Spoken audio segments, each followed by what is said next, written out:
বন্ধুরা, কি হবে যদি সিমেন্ট মিক্সার মেশিনের মধ্যে একজন মানুষকে রেখে দেওয়া হয়? তাহলে মানুষটার কি অবস্থা হবে চলুন দেখে আসি। এর জন্য প্রথমে একটা সিমেন্ট মিক্সার মেশিনকে নেওয়া হলো।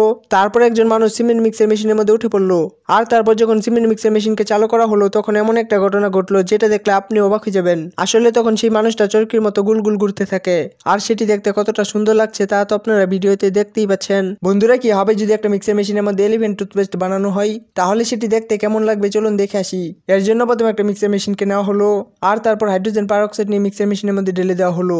তারপর বিম নিয়ে হাইড্রোজেন পারঅক্সাইডের মধ্যে ঢেলে দেওয়া হলো। আর এলিফ্যান্ট টুথপেস্টটা যাতে দেখতে সুন্দর লাগে তাই সেখানে ফুড কালারকে মিশিয়ে দেওয়া হলো। তারপর মিক্সার মেশিনকে চালু করে সবগুলোকে একসাথে মিক্স করে নেওয়া হলো। আর তারপর যখন পটাশিয়াম পারম্যাগনেটকে মিক্সার মেশিনের মধ্যে ডালা হলো তখন এমন একটা ঘটনা ঘটলো যেটা দেখলে আপনি অবাক হয়ে যাবেন। আসলে তখন এলিফ্যান্ট টুথপেস্টটা অনেক সুন্দরভাবে বাইরে বেরিয়ে আসে। আর সেটি দেখতে কতটা সুন্দর লাগছে তা তো আপনারা ভিডিওতে দেখতেই পাচ্ছেন। বন্ধুরা, কি হবে যদি অ্যালুমিনিয়াম ফয়েল পেপার দিয়ে একটা বল বানানো হয়? তাহলে কি সেই বলটা জলের মধ্যে বেশি থাকতে পারবে চলুন দেখে আসি। এর জন্য প্রথমে অ্যালুমিনিয়াম ফয়েল পেপারকে নেওয়া হলো।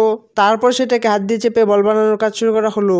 আর তারপর অ্যালুমিনিয়াম ফয়েল পেপারের উপর হাতুড়ি চালিয়ে একটা বল বানিয়ে নেওয়া হলো। তারপর যখন বলটার ওজন করা হলো তখন বলটার ওজন শূন্য দেখাই। আর তারপর যখন সেই বলটাকে জলের মধ্যে রাখা হলো তখন এমন একটা ঘটনা ঘটলো যেটা দেখলে আপনি অবাক হয়ে যাবেন। আসলে তখন অ্যালুমিনিয়াম ফয়েল পেপারে বলটা জলের মধ্যে ডুবে যায়।